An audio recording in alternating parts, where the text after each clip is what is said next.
Blog Talk Radio. Are you ready for more propaganda? Well, you're in the wrong place at the right time. Colombo Chronicles is for critical thinkers. Let's welcome the consumer advocate for justice. Here's the Rose Colombo. Hi, everyone. It's the Rose Colombo, right here for you on this beautiful Wednesday, May 31st. Can you believe it? We're headed into June. We're halfway through the year. Hard to believe, isn't it? Well, is America awake yet? Did you know I coined that term? America needs to be awake now. Wake up, America. That was the term I coined, and I want you to wake up now because we have a fantastic guest coming up. And I'm going to tell you about her in just a little bit. She's going to join us on Authors and Experts, the world of authors and experts just for you. And also, I want to let you know that I'm going to bring back the Justice Club because there's very little justice in the world, and you can get some justice, but not very much justice unless you're very wealthy. And then, of course, you can buy justice because justice is for sale. It is a big business. And I wrote the first book, Fight Back Legal Abuse, just for you in 2010. That went global in magazines around the world and newspapers, and I was on local and national radio talking about injustices because I started a grassroots movement way back when to help victims of legal abuse become survivors, and that is so important today. And so I'm going to bring back the Justice Club, so listen to this little tidbit here. The Justice Club is back on Colombo Chronicles live podcast. Join Rose Colombo at noon and find out what tips she will provide in a world of little justice. That's right, little justice. We need to bring back big justice. And today, that's a little bit about what we're going to be talking about with our very special guest, Rita Stevens, and she is a forensic nurse. And what is a forensic nurse? She's going to explain that to us. And I'll tell you a little bit about Sarita. She's a popular returning guest. And Sarita has written almost 40 books. Can you believe that? 40 books. And not only that, that is to her credit. And she also has been a registered nurse and is a registered nurse, and she's taught at USC after being reared in Chicago. She worked as an investigative reporter at CBS in Chicago and helped expose a hospital in the Windy City that pretended to heal cancer patients. She will fill in all of her latest literary works, and she has a strong opinion on what makes a bestseller, notably in the fields of mystery and suspense. She also will share her credits with us in the world of film. She has assisted many attorneys, so have I, come to think about it, as an expert witness, and she really likes to help people, and so do I as a advocate for justice. So we're on the same path here. Bringing justice to the world to as many people as we can. And that makes the world, as she says, a win-win situation. And as much as we can, Sarita Stevens, she will tell you about her website, about her books, and about being a forensic nurse, because Sarita Stevens has published, like I said, almost 40 books, from mystery novels to a description of poisonous plants.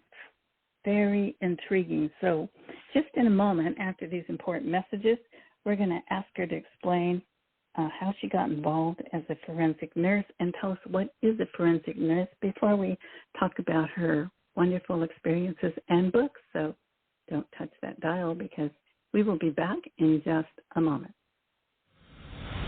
Obamasaurus, the new book by Rose M Colombo, is an updated version of a political satire that reflects the political roadmap of today's world, written with an Orwellian twist. Will humanity survive or suffer depopulation or extinction? Obamasaurus by Rose M Colombo, available at Amazon.com.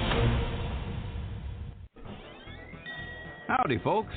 Just stopped in by my favorite restaurant, the Horseshoe Cafe. I highly recommend the home-cooked hot meals and piping hot coffee. In fact, it reminds me of my mom's home cooking when I was growing up. The customer service is excellent. Be sure to save room for the world's best desserts. Make sure you try a slice of fresh homemade pie. The Horseshoe Cafe is located at 154 East 4th Street in the heart of Benson, Arizona. The Horseshoe Cafe is right outside of Tombstone, Sierra Vista, and Tucson. Sometimes Patty and Mike stop by to welcome you. The staff at the Horseshoe Cafe looks forward to seeing you. Stop by to eat or relax. Cool down in the desert with a cold beer or your favorite cocktail. That's the Horseshoe Cafe. Oh, and don't tell anyone I told you, but some people think it's haunted. One thing is for sure. Be sure to bring your appetite. Colombo Chronicles Live. Colombo is on their trail. Listen up at Colombo Chronicles Live. That's right. Listen up, because we're back with Colombo Chronicles Live, and we are about to turn into the Justice Club included on Colombo Chronicles, because we're going to talk to a forensic nurse, Sarita Stevens, and she has a wealth of information, and it has to do with justice as well. And so why don't we just say hello to Sarita Stevens and welcome her to Colombo Chronicles. Hi, Sarita. Are you there? I'm here. Good afternoon, Rose. Nice to see you again. Nice to talk to you again, Sarita. It's been a while. And since it has been a while, we always have new listeners, Sarita, as you know, on the radio and TV shows and all that, because you're involved in the media as well as an author and a forensic nurse. But Sarita, for those who don't know anything about your background, would you explain a little bit about your background and how you became a forensic nurse? Well, I grew up on a series called Cherry Ames. Nancy Drew, she was solving crimes while she was nursing as a student nurse and in various roles as a cruise nurse, as a store nurse, as a clinic nurse. And so that's what I wanted to do, I thought, when I grew up. But, of course, when I got to nursing school, it wasn't anything like that, and I couldn't do that. But then I found somebody online in 1990 that had a handle called Sleuth RN, and I found out about forensic nursing. It was started in the 1970s by emergency room nurses who found that the sexual assault victims were not being treated well, not being treated equally, and their complaints were being ignored, because when you're raped, you have both internal and emotional injuries as well as physical injuries, and so they developed a system to investigate it more thoroughly. And found that many of the rape victims were not being processed properly, that their rape kits were not being developed. In fact, there's many rape kits still years and years and years in storage that haven't been developed. Marissa Haggerty of SVU has a site called Joyous Helping, which she helps others who have rape kits to be developed more.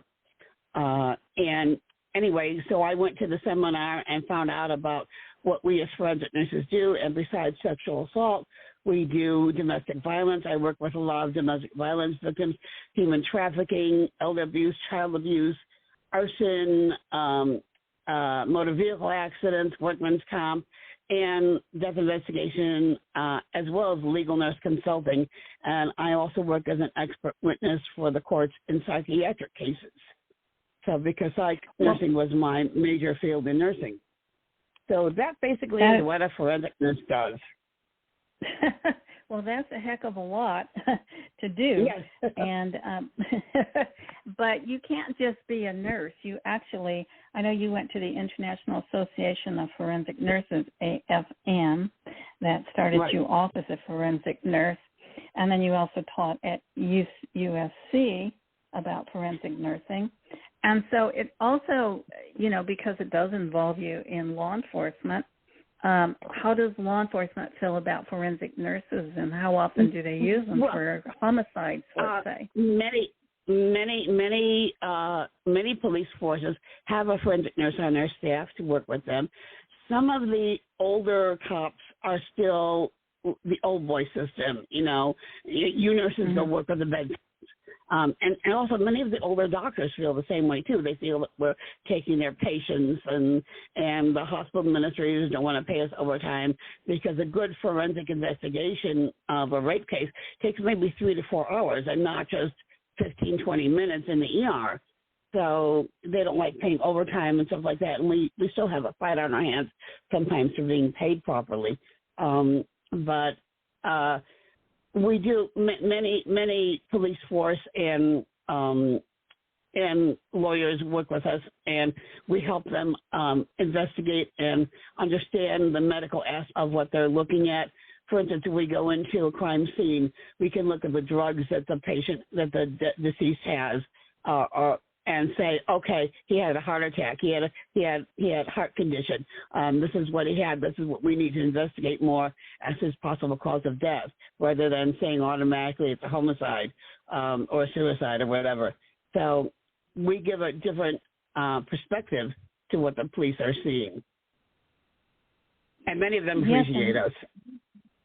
Oh, I'm sure. And so, as a forensic nurse, do you have to use special equipment? Do you take photographs, or do you review the photographs that the law enforcement has, or insurance companies, and look for evasive clues and so forth? We do. We're taught to be suspicious of everything. We're taught to we teach rape victims not to wash themselves before they come to the ER, not to change their clothes, that at each piece of clothing goes on a separate, clean sheet. It's wrapped in paper, not plastic. If there's plastic, deteriorates the evidence. It has to be dried thoroughly. It has to be sealed properly for custody of evidence, chain of custody. It has to be signed off properly so that nobody can tamper with it. We do take photographs with a colonoscopy and other photographs. We measure them with different forensic scales and say, this looks like maybe it was an iron that hit the person. What is the pattern analysis? What looks like a belt was used, or a guitar string? What was used on the person? These are things that we learn. We learn wound investigations. We learn what type of bullet was used. We can tell where the blood spatter analysis was, how far away the shot was from the victim. All sorts of things we learn in the forensic education. That's amazing. So do you have to write up reports on everything you find, and then can those be subpoenaed along with yourself as an expert witness in the courts? Mm-hmm. Absolutely, yes. And yeah. as nurses, we can educate. We can talk to the jury as lay people and help them understand what the doctors are saying. Most doctors will talk in medicalese, and the jury won't understand it, and we can explain to the jury what exactly is happening. And in some cases, some lawyers prefer nurses rather than doctors as their expert witnesses. Yes, I would think so, because the jury is the one who's going to make a decision, and maybe even some judges don't understand, all the medical terms as well. So you can break it down for them in a layperson's terms. And actually, I think that's what's needed because most people don't understand medical terms or legalese terms and so forth. And so did you have to take legal courses? Like I went, because I was an advocate for justice, I took paralegal courses. Did you have to do that? Did you do that? You didn't have to. We take forensic courses, well? and there are some legal terms in our courses, yes. Mm-hmm. Yeah, because it's kind of important if you're going to be testifying in a court of law, working with the lawyers. And I also work for the Sheriff's Department, too, so I understand what you're talking about. But they didn't have forensic nurses that we've ever heard of until you came along and appeared on my show. And that was the first time I ever heard of a forensic nurse, which I think is fantastic because it does help solve crimes sometimes that, little details are missed. And even the police can overlook a detail when they're taking down a report. I know that for a fact. Right. Well, we can interview patients differently and relate to them differently than the police do. Many people are, I won't say afraid, but are more frozen when it comes to being interviewed by police. They're scared of what they're saying, whereas they trust the nurse better. Yeah, I think a lot of people trust the nurse. So, Sarita, you wrote almost 40 books to your credit, and among those books, you wrote The Forensic Nurse, The Book of Poisons, and Bagels for Tea. What do you think is your favorite book, and do they all relate to being a forensic nurse, or are there different? Oh, no. I write all sorts of types of books. I write young adult mysteries. I write historical novels. I write Logan's Land is a Western with a female protagonist. Red Sea, Dead Sea, Bagels for Tea is a Jewish grandmother mystery series with St. Martin's Press. I wrote Cagney and Lacey, a prequel of who they were before they became cops. The Book of Poisons I wrote because in my mystery writer group, I realized that many of my fellow writers didn't understand poisons and how they worked. And all the material available was in medicalese.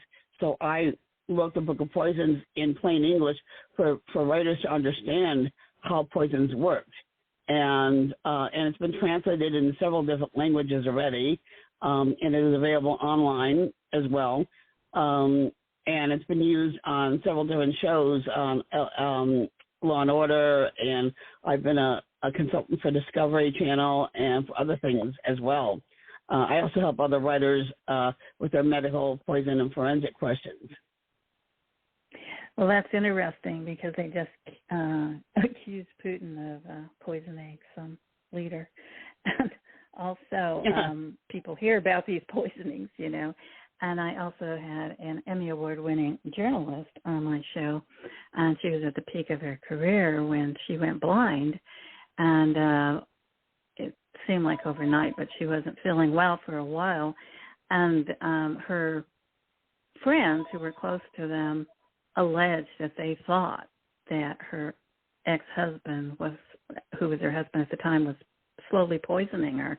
So it's really interesting when you talk about poisons because sometimes poisons don't kill you. Maybe they do other harm to your body, right? They can damage you in other ways, sure. And they can also be used to gaslight you as well, make you think you're going crazy. Wow. Well, some people are going crazy without poison, but that's true. So, I think poisons are really interesting because another story was that my friend, who I worked with in the beauty industry, she got a call one day that her mother was in the hospital and was worse because the nurse grabbed the wrong bottle and gave her a slug of poison. And and she was medical mistakes. Medicine mistakes are one of the most common mistakes in the hospital because a lot of the bottles look similar, and we have to be very careful what drug we're giving. Yeah, that was pretty shocking. So you have a story as an investigative reporter I thought was kind of interesting. I don't know what happened, but can you tell us a little bit about it at CBS in Chicago when you helped expose a hospital that pretended to help heal cancer patients?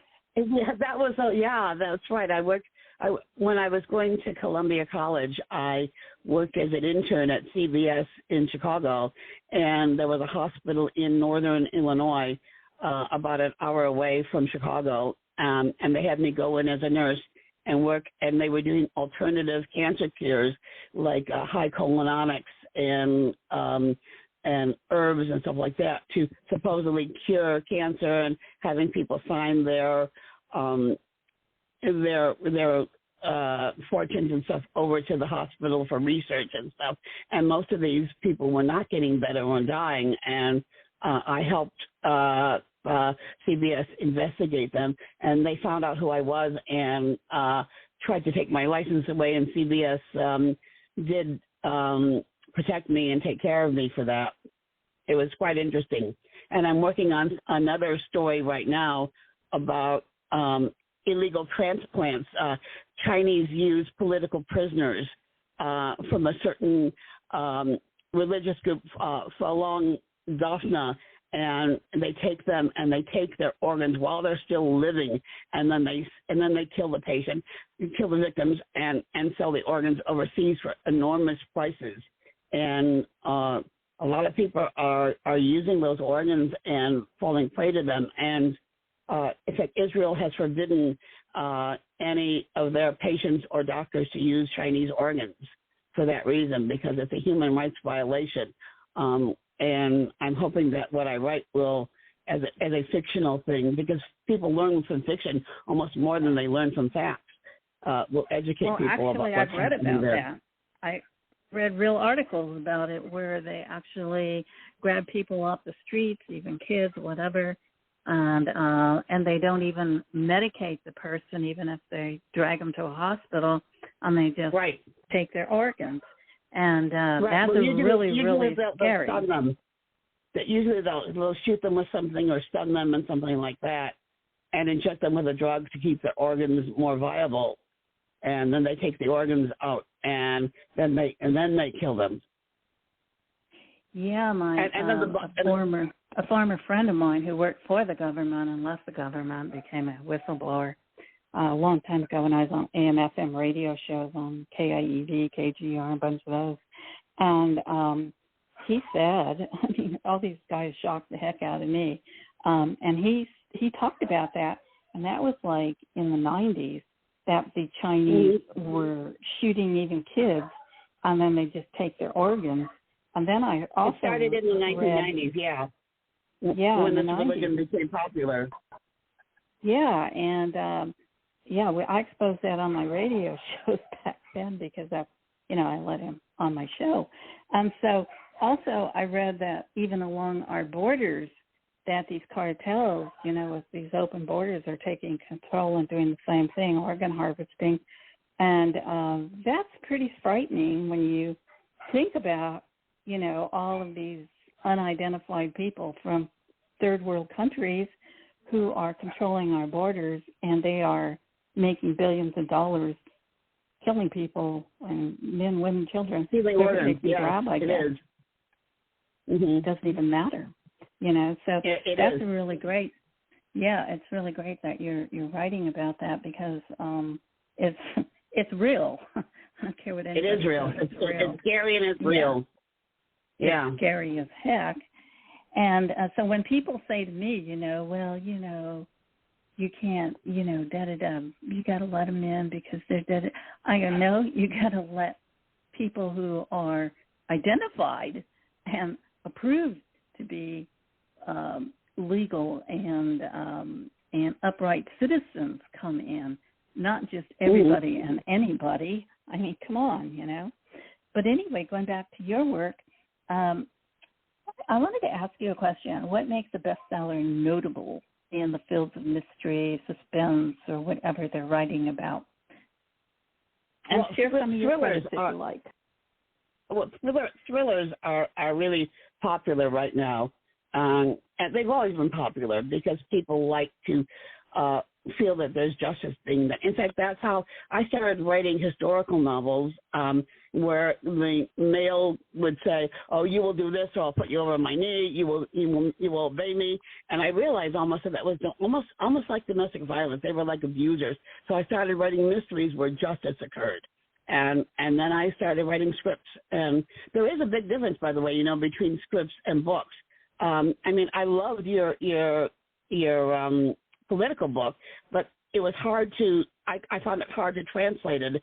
Adapting it, I found, would be difficult because you had a lot of thoughts in it. Yeah. You can't have a lot of thoughts. You have to have action rather than thought.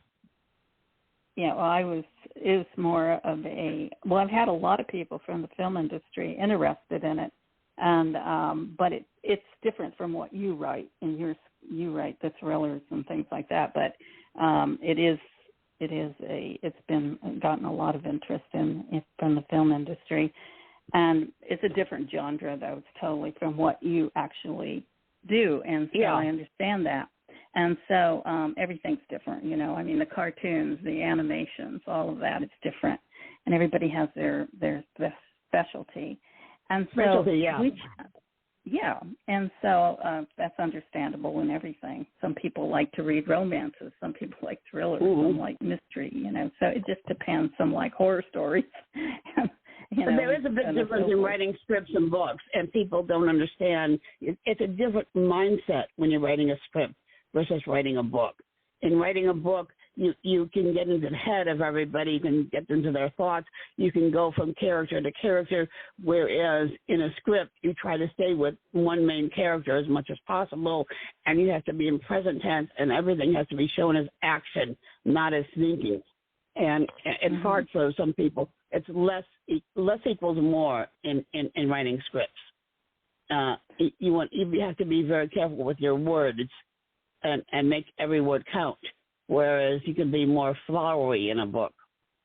Well, because you have to condense everything into an hour or an hour and a half, and that's not easy to do, to condense everything into an hour or even explain it in a press release. You know what I'm saying? Is not that simple either, as people think. No, it's not. So that's why I wanted to bring that up to people who love to write, to authors. And so, I mean, like Disney, they do all these beautiful animation stories, and and Marvel and all these, and it's amazing what they do now. And they can even use humans with animation. It's amazing what's going on now. Some of them are really great. And so it's a totally different world. They can do almost anything they want. Yeah, mine's more of a Jurassic Park. So in the world of film, you've assisted, probably some directors and authors, directors and producers maybe, with your scripts. And how does that work out with are you present when they're doing your films or looking at your scripts? Well, it depends. It depends on the studio. It depends on the film company. But most of the time, the writers, unless they need a change of scenery written right then, most of the time the writers are not invited to the filming. Sometimes they are, not always. But it depends what the contract reads. It depends what type of contract your agent negotiates for you, whether you're allowed to go on the set or not, or what the producer or director feels, if they feel uncomfortable with the writer on the set. Because many times when they're adapting a story, whole scenes have to be changed. You have to condense scenes, and the writer will say, "Well, that's not what I wrote," and they might get upset and stuff like that. So when you sell your story, your book to Hollywood, you have to be prepared that it's going to come out totally different or somewhat different at least. That's what a lot of writers tell me who, not a lot of writers that have had their films made, but people who have written books that had their films made, their books turned into a movie, they say they didn't recognize the book when they saw it on the screen, that it was changed. And they get disappointed, some of them, and others, they thought it was fantastic because they got their name on the screen. But a lot of people, who who, over the years, who have had their books turned into movies say, they're changed by the time they get to the screen. But you can't put everything from a book into an hour or an hour and a half. Right. And at the time, you want to look at the time thing of the movie. It's hard to make a generational movie, with characters changing and getting older and stuff like that. So you want to condense the time period in a screenplay. Mhm. Yeah, and some people, also take books to live theater. Sometimes they work and sometimes they don't. One of the best plays I've ever seen was my dad's Jewish and my mom's Italian, and it played over in your area, out in the Los Angeles area, Hollywood, and my daughters and I went to see it. And I kept thinking to myself as a writer, how's this guy going to pull off this 2-hour play all by himself? It's going to be really boring. And I'm going in thinking it's going to be really boring. It was my dad's Jewish and my mom's Italian. Which play was that? That was the name of it. Okay. Oh, that was the name of it. Okay. Yeah. Okay. My dad's Jewish and my mom's Italian. And I'm telling you, that was one of the best plays I've ever seen. He pulled it all off. My daughters and I were laughing through the whole thing. I mean, people probably thought we were crazy, but to us, we could relate to everything he was saying, and we were laughing so hard. I'm sure. And, because we're Italian. Jews are very much like Italians, and very much so.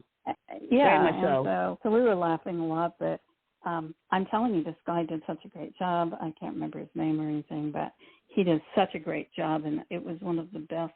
I say it's one of the best because not only did he keep us laughing through the whole thing, it caught our attention. We stayed awake. There have been plays I fell asleep in, and we actually did not fall asleep. We were energetic about it, and so that's why I called it one of the best plays I've seen, because that is not easy to do. No, it's not. No, you're right. No. Especially with the one act. No. I mean, a one-person play. Oh, that was the first time I ever saw a one-person play. That was amazing. And so let's get over to what's happening with you now since the strike is over. Well, the strike is not over. No, the strike is still going on. It started May 2nd, and it's in its fourth week.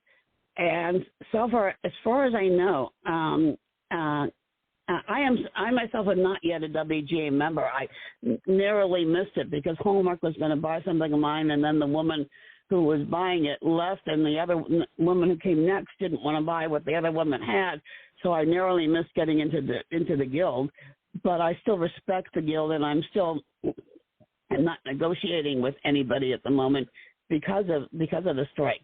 But I do have some people that are planning on optioning my material after. Nursing the Evidence is my fictional scripted series, character-driven series about forensic nurses, and they're also interested in Heaven Help Me, which is a female buddy crime drama where the ghost mother-in-law comes back and helps the detective solve crimes, and they're interested in that as well. So. And I have quite a few other things that they're going to be working on as well with me. So, but no, as far as I know, the studios have still refused to negotiate with us. In fact, Netflix, there was just a thing in Synopsis today that the Netflix CEOs are making millions of dollars, I think $133 million salary, and if they paid the writers what we're asking, it would only be $68 million. So I mean, it's peanuts compared to what they're taking for their salaries, and they still don't want to negotiate. They still don't feel that we have a right to have a real living.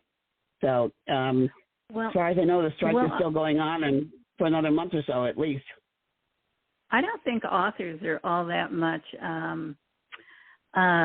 paid very well, period, by the publishing companies. Oh no, they are not. They're making all this money from your long years of experience and effort and education and knowledge and hard work. And then most authors today are doing self-publishing, so they're putting out a lot of money. And then they have all these different requests for more money for this, more money for that, And so people have hawked their homes, trying to become a bestseller.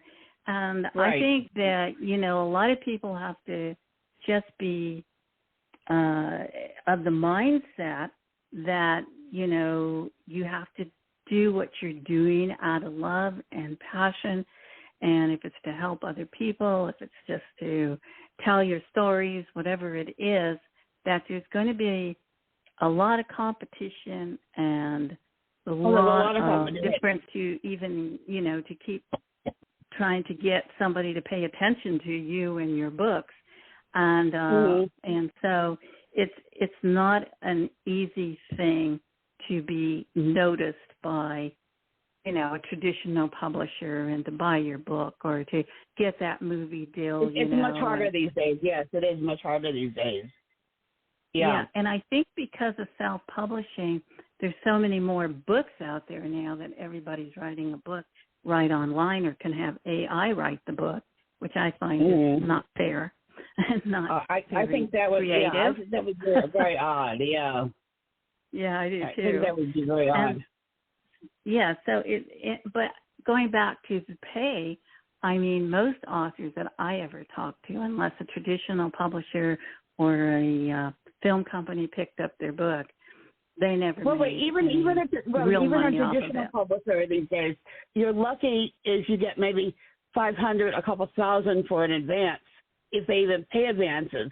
Many publishers these days are not even paying very much as advance against the royalties. And most publishers are not promoting you. You have to do your own self-promotion to get your book out there, for the most part, unless you're a big name like my friends, the Kellermans. They're already established names, so the publisher will promote them. But us smaller authors, we don't get the promotion budget. We have to pay for our own promotion. You have to pay for your own promotion, and you have to do a lot of hard work, and you have to make a lot of effort, and you have to just keep plugging away, But even these publishers, though, they don't pay that much in royalties, no matter how many books are sold. And so I find more. No, I think it's better to try and sell your own books than whether you have to do conferences, whatever you have to do. I mean, like you can go online and you can find all these different courses that you can take to try and figure out how to do a virtual conference correctly and make it inviting and stuff. And none of that's easy and very time consuming. You have to do a lot of listening, reading. Yeah, and so unless you're computer tech, it's a lot more difficult for most people. So it's not as easy as you see where these people come on and they go, oh, you can make this and you can make that. Just do this and just do that. Just take my course and see me this and that. It's not that simple. And no, it is not that simple. No. And so anybody that's selling you, selling you snake it takes a lot of hard work and a lot of business acumen to be able to self-publish your book, because you have to do not only the writing, the cover, the editing, the self-promotion, the distribution. There's a lot of stuff you have to do with your self-publishing. Yeah, unless you have a big name, you're going to be, taking those steps, or you're going to give up, one or the other. And but sometimes you can get a break. I mean, I've also sometimes read. Sometimes like so many books have been, as you know, and I know, and many people know, were rejected, just like actors and actresses were rejected, and and then they get that one break, just that one break. And then and that's what it is. It's getting that one break, and so I don't know. So in the meantime, you have to do what you just love doing and creating and promoting yourself. Pretty much, right? So I'm glad you said that, because and now I'm confirmed that I'm not alone in that thinking, that you better be very proactive if that's what you want to do. Right. So, yeah.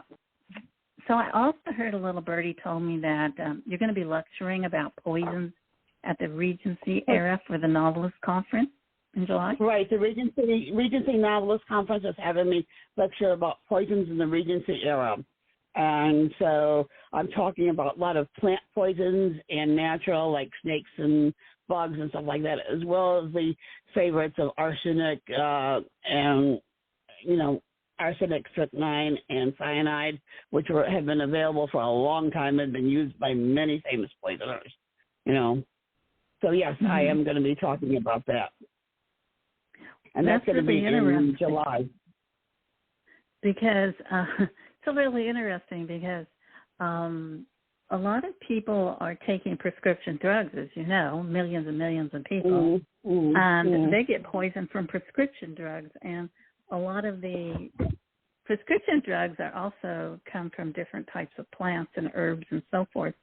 And so that's a really interesting topic because you can also,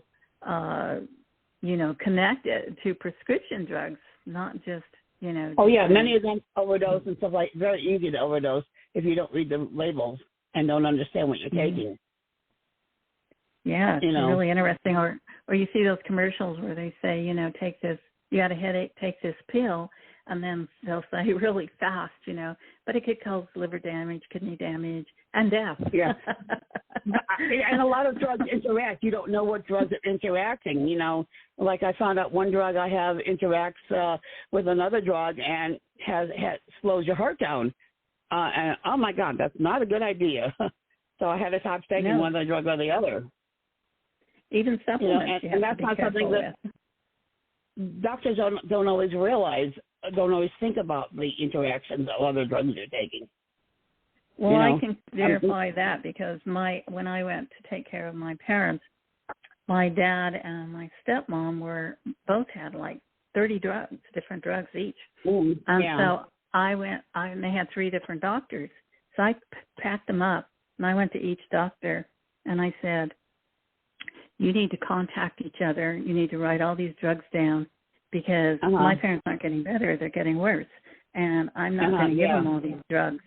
And what really struck me, though, you're going to like this one, is that when I went to the pharmacist to fill a prescription, he said, I can't fill that prescription. I go, what do you mean? It's from a doctor.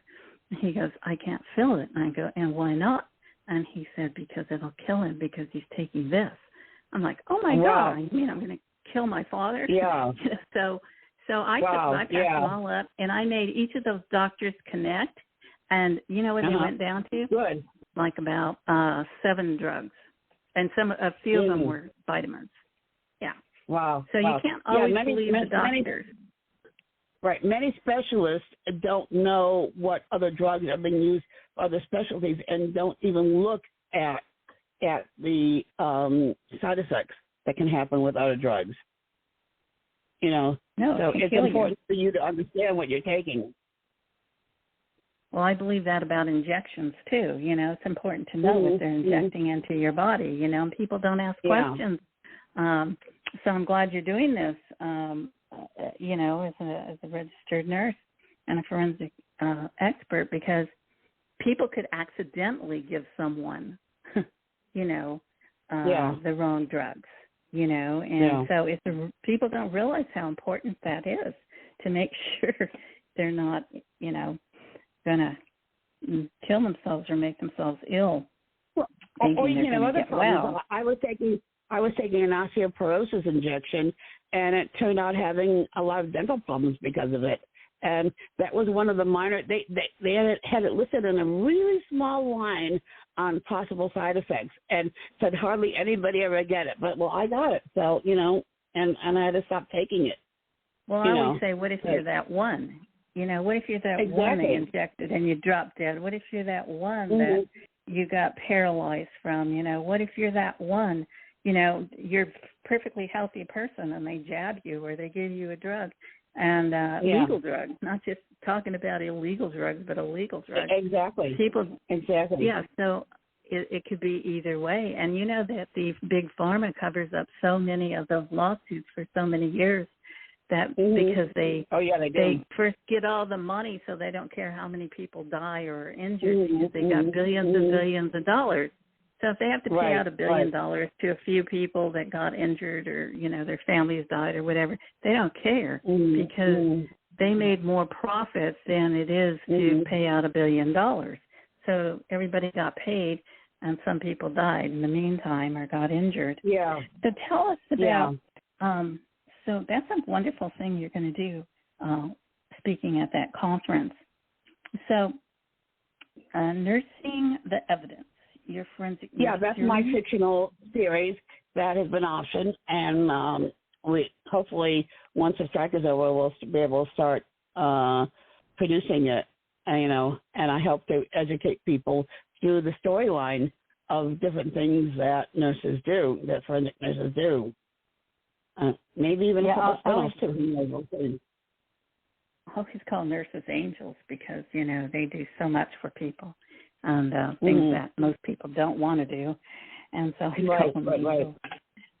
So, is it going to be a series? Is that what you're? It's going to be a series.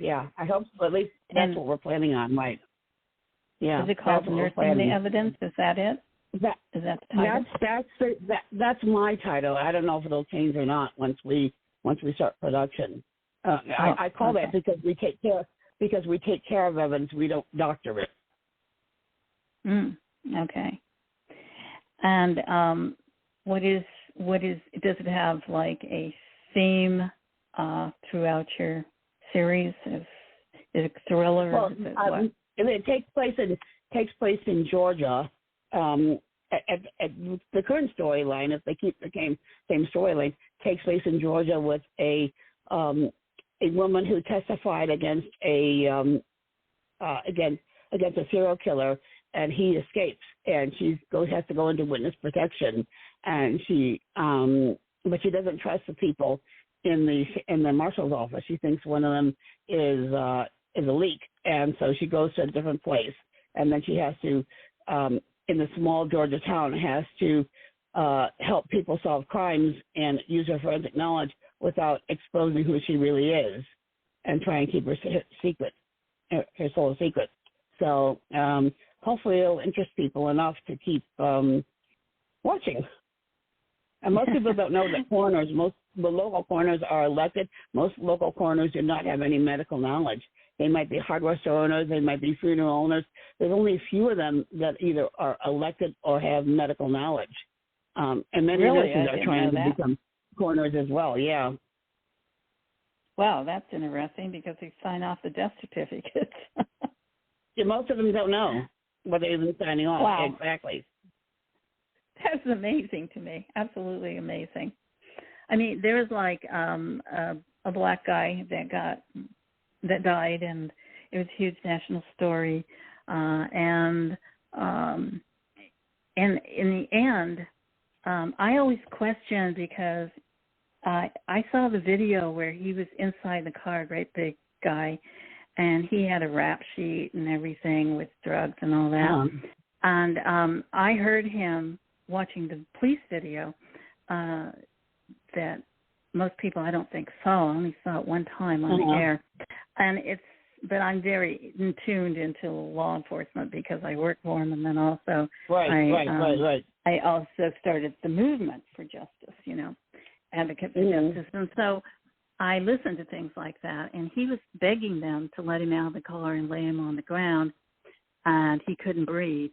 And so they did what he told them to do, and then the officer did something that they're trained to do, and but he was alive. I don't want to mention his name because I will stir a bunch of people up. But he was alive when they put him on the ambulance, and he was alive in the ER. So he didn't die until he was at the hospital, but they charged the cop with murder, which was very, to me, I'm like, well, was it because of politics and all this? Because the cop didn't kill him by his action. It was horrible, and they shouldn't do that. I agree with all that. But that wasn't the cause of death. The cause of death that came out was all these long lists of drugs like fentanyl and all these different horrible drugs that kill people.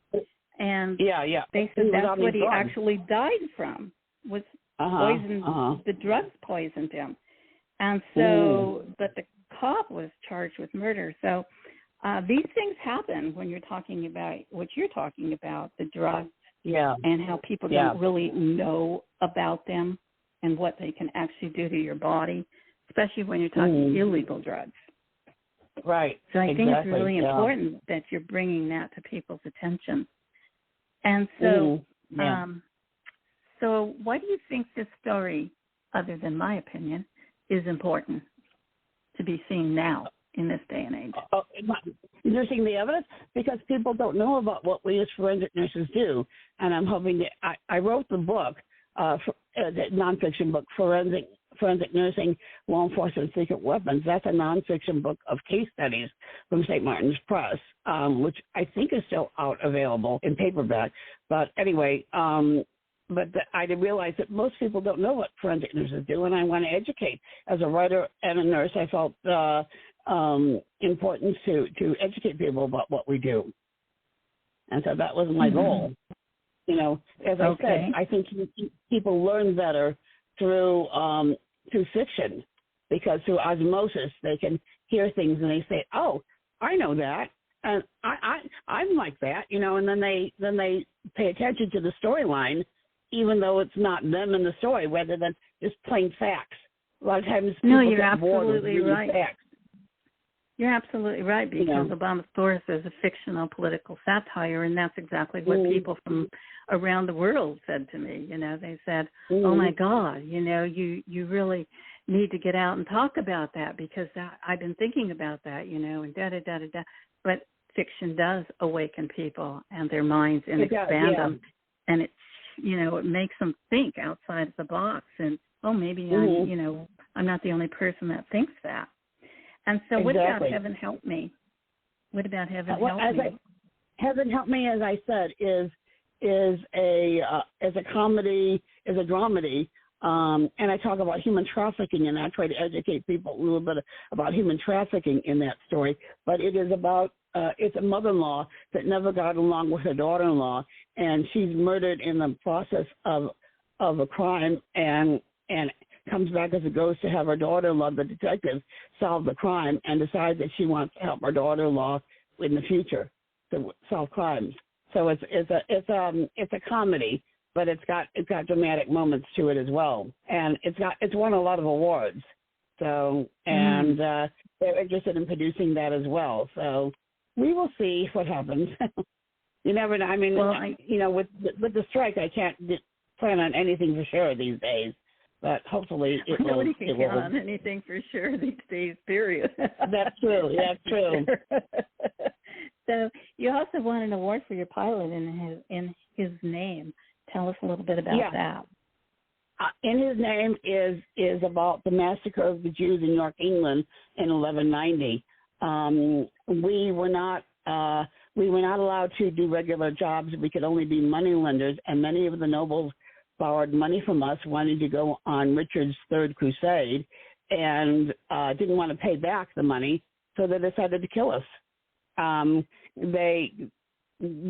of the tricks they often use would be to take an orphan boy and drain his blood and say that we use his blood from Passover matzahs, and which we didn't do, because we don't have blood in any of our products at all. And that was the excuse that got the mob riled up. And, of course, the falsehood that we killed Jesus, which we didn't do. And the mob went and attacked the Jewish population, and they ended up having to kill themselves a la Masada and taking their own lives rather than being murdered by the mob and forced conversion. And that was in 1190 in York, England.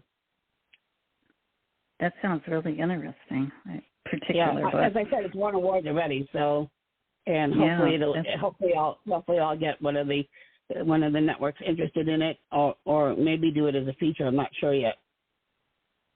Yeah. So what do? Do you attend a lot of meetings and people and join a lot of groups? What would you suggest to our audience who write? Well, I'm very active in a group called RoadMap Writers, which is very good for people. It's an honest group and helps people find representation and develop their skills, and has a leveling up where you take certain courses and take certain seminars and you become better at your writing, and then Joey Tuccio, who's the head of it, helps you be introduced to various execs and representatives. And I think in their 7 years they have gotten 358 writers represented already. And what was the name of that one? They're very supportive. Network and writers? All over the world. Any type of script writer. And they have book writers as well. Yeah, I joined a group too, but after the 2 years, I didn't. It kind of died, but I was in a group too for script writing, and I actually have the stuff. I think it's really good. and then we got locked down, and it just kind of everything went dead. But I still have it, and it's. Well, you might want to submit fun. it to RoadMap Writers and see what they think of it, and see where they think your level would be, if they can help you promote it. I'd like to do that. Okay, I will do that. And so that's good information for everybody who likes to write. And also, you have copies of Red Sea, Dead Sea for sale on your site. What is your website? Red Sea, Dead Sea was a Jewish grandmother mystery series, the first in the series, where the Jewish grandmother goes to Israel and ends up working for Mossad because she helps solve a crime that they can't solve.